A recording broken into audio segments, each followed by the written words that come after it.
Olá, está no ar mais uma edição do Justiça do Trabalho na TV, produzido pelo TRT de Santa Catarina. A Constituição Federal de 1988 consagra em seus artigos que todos são iguais perante a lei, sem distinção de raça, cor, sexo ou classe social.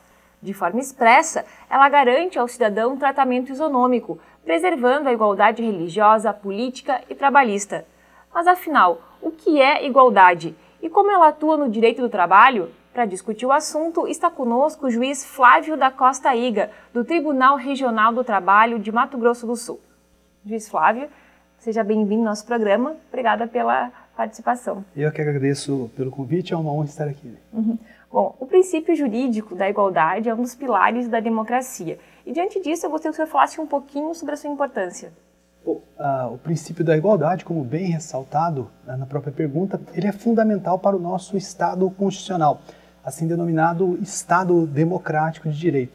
Não é possível pensar no ideário constitucional de uma sociedade justa, solidária e fraterna sem pensar no princípio da igualdade em todas as suas vertentes. Bom, o senhor diz, porém, que as constituições só têm reconhecido a igualdade no seu sentido formal jurídico, ou seja, perante a lei, que é exatamente uma das suas vertentes. O que isso significa exatamente? Bom, muito embora a hermenêutica constitucional atual permita uma releitura para enxergar a partir do princípio constitucional da isonomia, da forma como ele está redigido também a igualdade substancial, o nosso texto constitucional garante a igualdade perante a lei, que é apenas uma das facetas do princípio da igualdade, que seria a igualdade no sentido formal, que é a garantia do tratamento isonômico, ou seja, da aplicação uniforme da legislação processual a todos, sem nenhuma distinção. Não deixa de ser, Letícia, uma aplicação importantíssima, porque veda distinções absolutamente arbitrárias.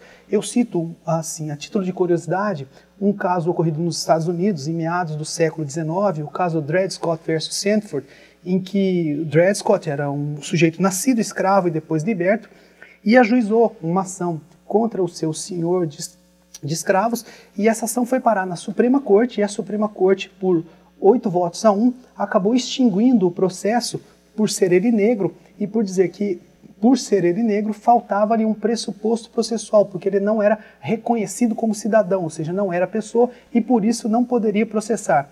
Isso gerou um tumulto danado nos Estados Unidos, dizem até que influenciou a Guerra da Secessão depois, e logo após, e essa decisão é de 1856 e 1868, foi promulgada a 14ª emenda da Constituição norte-americana, que também traz influxos na Constituição brasileira, a reafirmar o devido processo legal, que está na 5ª emenda da Constituição norte-americana, e para dizer que todos têm o direito à proteção igual das leis. O senhor fala que uma das vertentes, então, é essa perante a lei, e a segunda que é a igualdade na lei, que você explicasse assim mais claramente A outra vertente seria a igualdade substancial, porque a primeira ela tem um sentido mais de aplicação uniforme da legislação processual, ou seja, de não dar tratamento diferenciado. A segunda, de forma mais geral. Exato. Já a igualdade substancial, pelo contrário, ela exige situações em que, diante de algumas peculiaridades, é necessário dar tratamento diferenciado para que as partes tenham paridade de armas e assim consigam litigar em condições de igualdade, para que elas atinjam um plano de igualdade. Para explicar, assim, a paridade de armas seria uma expressão? É uma expressão consagrada no mundo jurídico e, é claro, ela tem um linguajar um tanto bélico, mas ela entendendo aí como conflito em sentido lato. Mas ela significa, do ponto de vista prático, que ambos devem ter condições iguais de igualar o seu direito. Eu posso até dar um exemplo que eu acho interessante no processo do trabalho, em que, para minha infelicidade, creio que o legislador processual trabalhista não observa essa questão da paridade de armas, que é a ideia do jus postulante, a ideia de o autor ou o réu poderem ajuizar a ação ou se defenderem sem a assistência de advogado. Isso nasce com uma inspiração de facilitação do acesso à justiça, por assim dizer, mas me parece um cavalo de Troia. Porque uma parte, quando ela litiga sem assistência do advogado, ela tem uma assimetria intelectual, uma assimetria informacional, uma dificuldade muito grande de produzir provas, e ela está em uma situação de disparidade em relação à parte contrária. Aliás, o Calamandrei, no livro Eles, os Juízes por um Advogado, ele diz que a boa contenda é aquela em que o juiz vê bons advogados de cada lado, com a sua parcialidade, para que aí o juiz consiga bem decidir. Eu também poderia citar, nesse caso, e veja, desde a década de 1960, nos Estados Unidos, um caso paradigmático chamado Gideon versus Wainwright, a Corte Suprema norte-americana garantiu que todo acusado em processo criminal teria direito a um advogado. É uma história bastante interessante. Um sujeito chamado Clarence Gideon, ele foi acusado de um crime menor e pediu assistência de um advogado. É o que o juiz negou, disse, olha, a legislação da Flórida não prevê advogados senão para crimes puníveis com pena capital. O crime do senhor é um crime contra o patrimônio, então o senhor não tem direito a um advogado. E aí ele cometeu, durante a audiência, mais ou menos os mesmos erros que eu vejo as pessoas cometendo quando fazem audiência comigo. Não sabe fazer perguntas, não traz as testemunhas. Foi preso. Começou a trabalhar na biblioteca da prisão, estudou e fez uma petição para a Suprema Corte. A Suprema Corte admitiu o seu processo e disse que no sistema adversarial de justiça só existe a garantia, a concretização legal do princípio da igualdade se a parte tiver direito a um advogado. Então, acho que isso é fundamental e, muito embora saiba, não ignore que o Brasil de dimensões continentais, em alguns locais é necessário o Instituto, creio que dessa maneira não há preservação dessa paridade de armas. Mas o senhor recebe esse tipo de caso ainda de jus postulante? Sim. Na verdade, em algumas discussões com colegas, eu já cheguei a defender a extinção pura e simples do jus postulante por achar que era algo absolutamente em extinção. Mas como o Brasil, disse há pouco, é um país de dimensões geográficas, conversei com colegas de regiões mais remotas, eles já me disseram que em alguns locais de Amazônia Legal, alguns locais mais remotos, se não houvesse o jus postulante, no atual cenário constitucional não haveria acesso à justiça. Creio, porém, que isso não é uma justificativa válida para a manutenção do jus postulante, porque a promessa constitucional de um direito processual justo, ele implica a assistência por advogado, e essa assistência pode ser prestada pelas defensorias, por exemplo. Acho, aliás, que há um viés de preconceito contra a justiça do trabalho como uma justiça menor a persistir essa figura do jus postulante como assim está. Bom, juiz Flávio, eu preciso chamar um rápido intervalo, nós voltamos em seguida.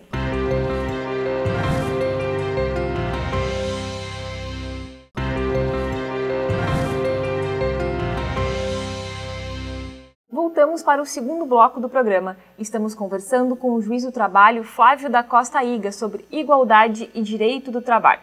Bom, juiz Flávio, no bloco anterior abordamos a questão do conceito da igualdade. Agora eu gostaria de trazer então esse tema um pouquinho mais para o direito do trabalho. Como essa paridade é estabelecida entre as partes no processo? Bom, no direito do trabalho,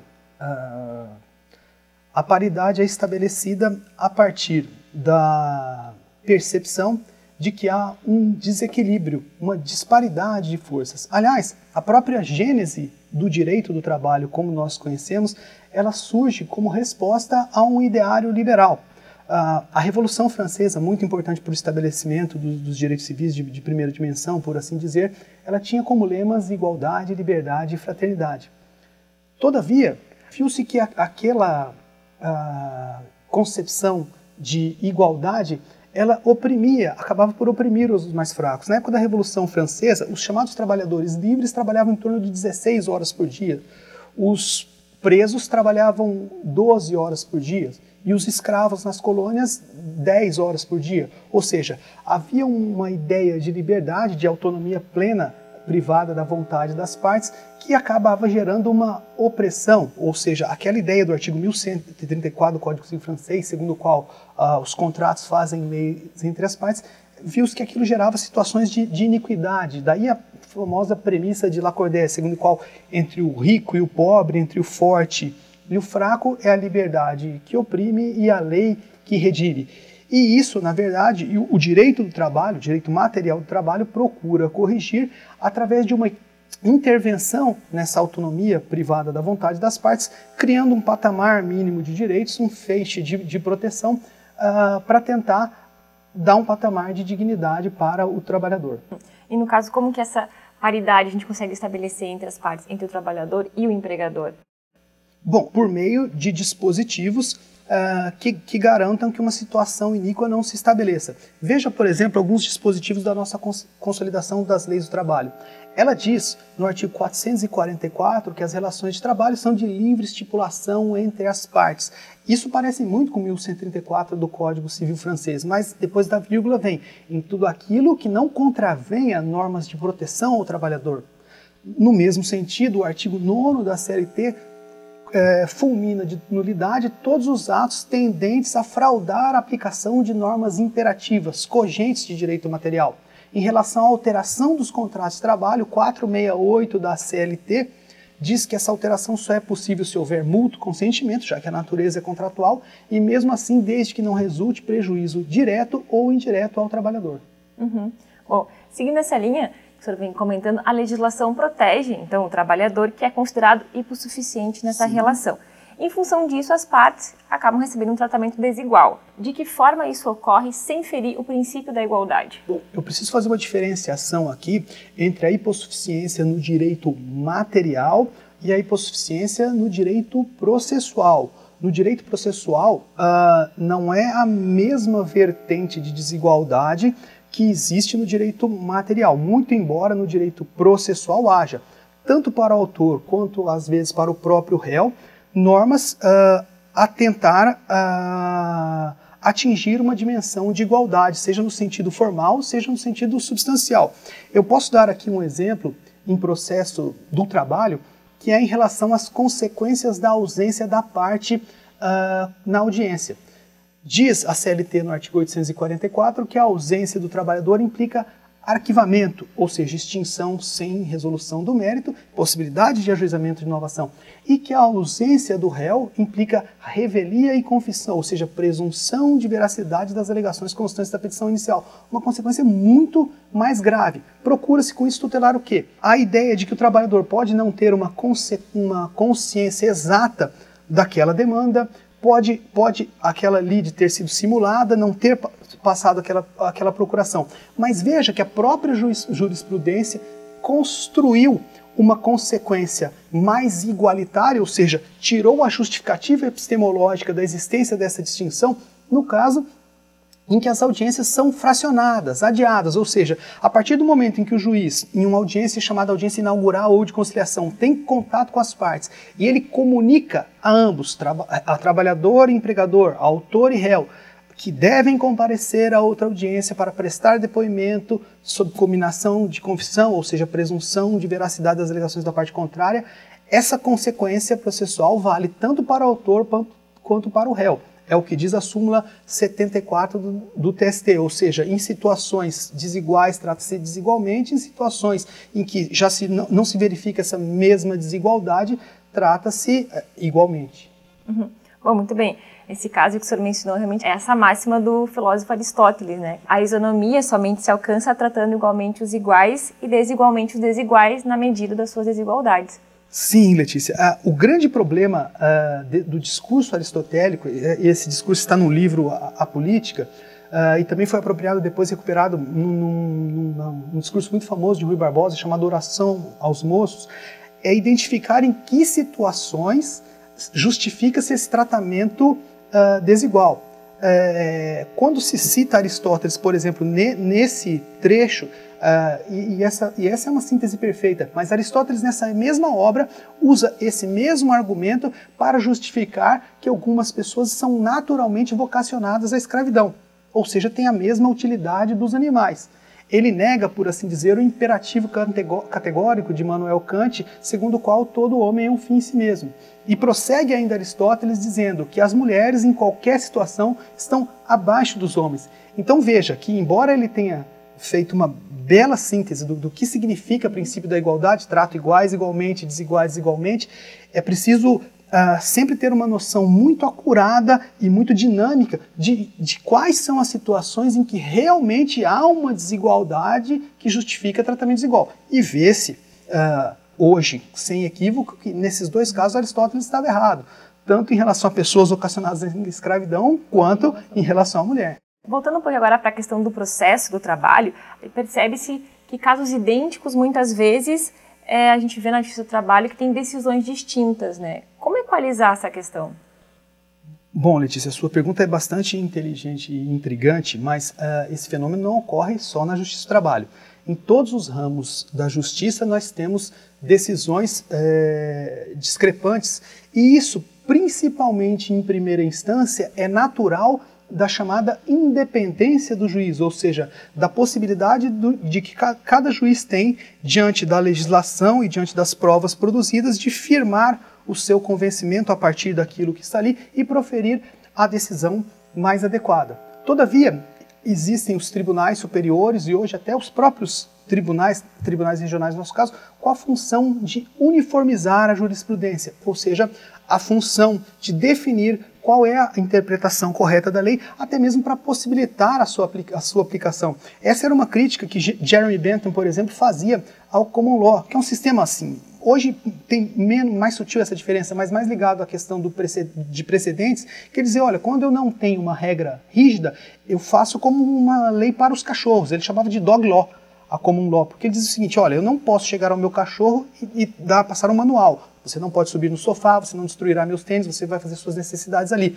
Como é que eu educo o cachorro? A partir do momento em que ele erra, eu repreendo e aí ele aprende.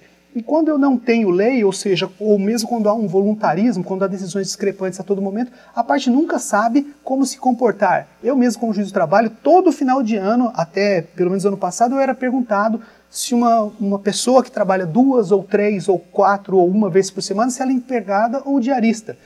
E eu dizia, eu não sei, porque a jurisprudência, apesar da controvérsia resumir a uma palavra apenas, a jurisprudência jamais se definiu de modo contundente, dizendo, olha, até X vezes ela é empregada, até X vezes ela é diarista.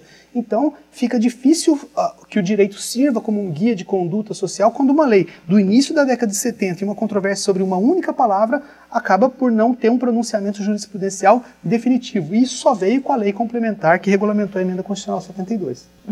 Bom, muito bem. Juiz Flávio, eu queria chamar mais um intervalo. Nós voltamos em seguida, 1 minuto.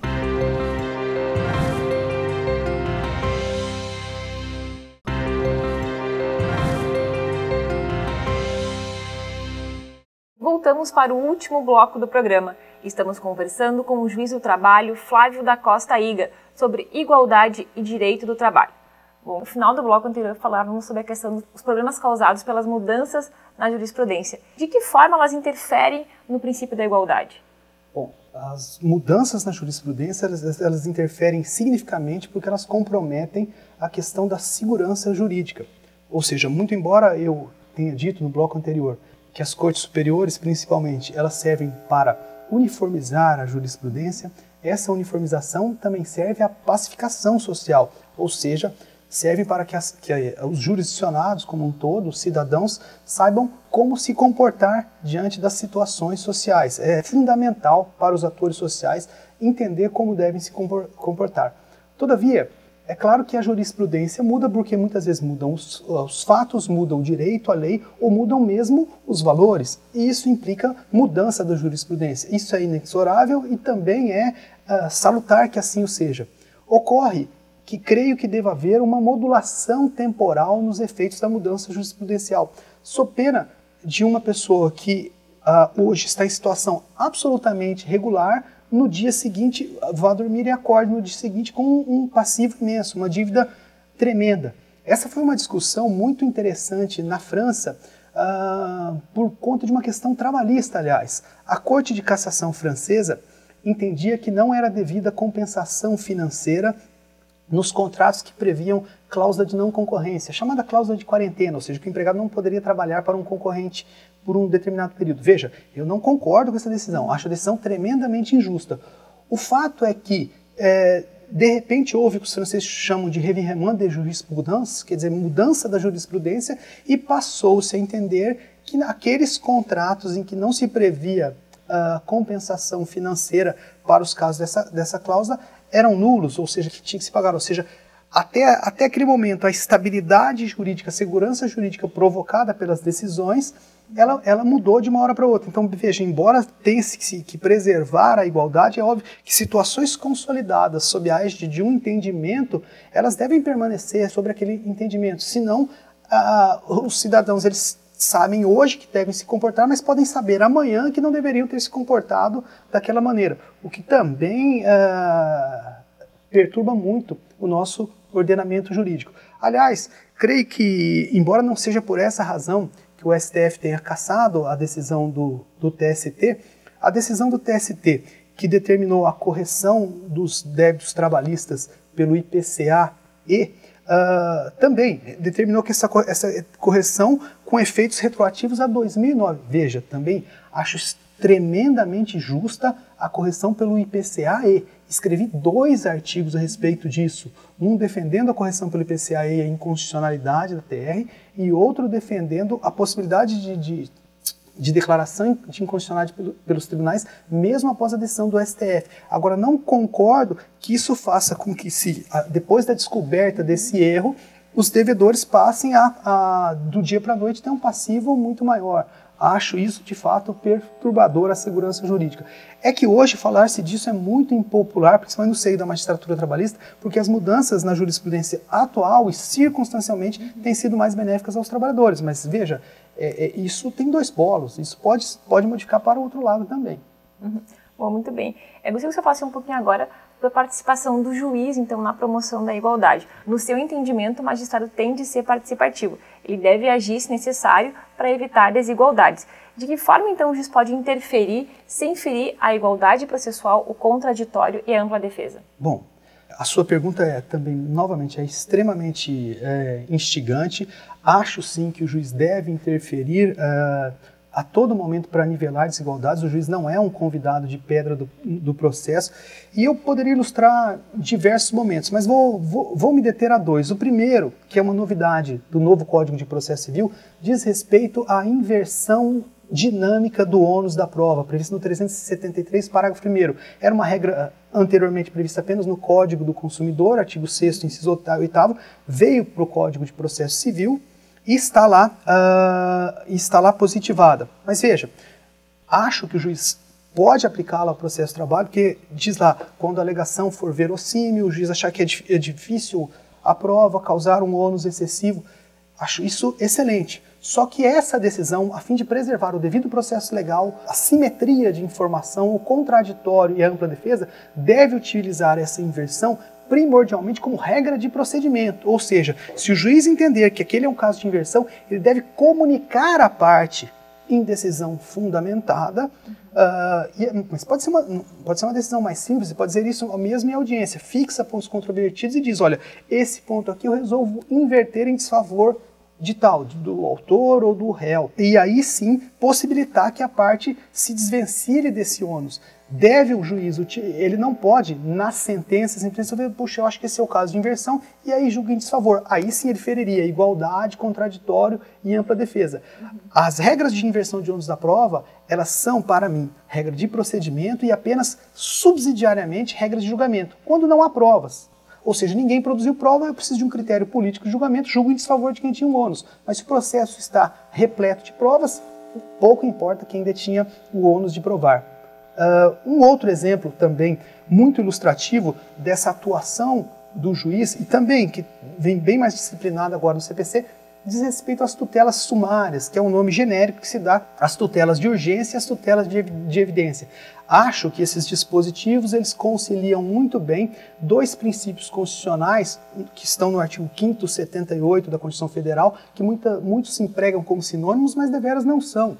Aliás, na Constituição eles estão lá como antítese, que é o princípio da celeridade e da duração razoável do processo. Ou seja, o processo ele deve ter uma solução rápida, célere, mas também que permita a maturação permite ampla defesa, permite contraditório. Na verdade, decisões sumárias, decisões rápidas, são de estados bárbaros. Os imperadores romanos, quando iam decidir se os cristãos deveriam morrer ou não para os leões, só faziam assim ou assim. Mas isso não é um estado que nós desejamos. Então, em nada me incomoda que o processo tenha uma duração razoável até chegar à decisão final. Incomoda-me, na verdade, é que o ônus do tempo do processo atue em desfavor daquele que tem razão ou então seja um estímulo para aquele que não tem razão. Ou seja, que ele consiga, com a duração do processo, com o prolongamento, com a procrastinação do processo, retirar vantagens econômicas. Ou seja, ele prefere não pagar o trabalhador porque os juros são de 1%, a pegar um empréstimo bancário cujos juros são escorchantes. Qualquer um que tem alguma base em economia saberia, nesse caso, que é mais vantajoso não pagar o trabalhador. Por isso que, nesses casos, essa atuação do juiz, ao conceder tutelas de urgência e tutelas da evidência, ele reequilibra o fator tempo no processo para tomar, ao final, uma decisão mais justa e igualitária. Bom, juiz Flávio, o assunto realmente é muito importante, mas, infelizmente, nosso tempo chegou ao fim. Ok, eu agradeço muito a oportunidade, estou sempre à disposição. Hoje conversamos com o juiz Flávio da Costa Iga, do Tribunal Regional do Trabalho de Mato Grosso do Sul, sobre igualdade e direito do trabalho. Nos vemos no próximo programa. Até lá!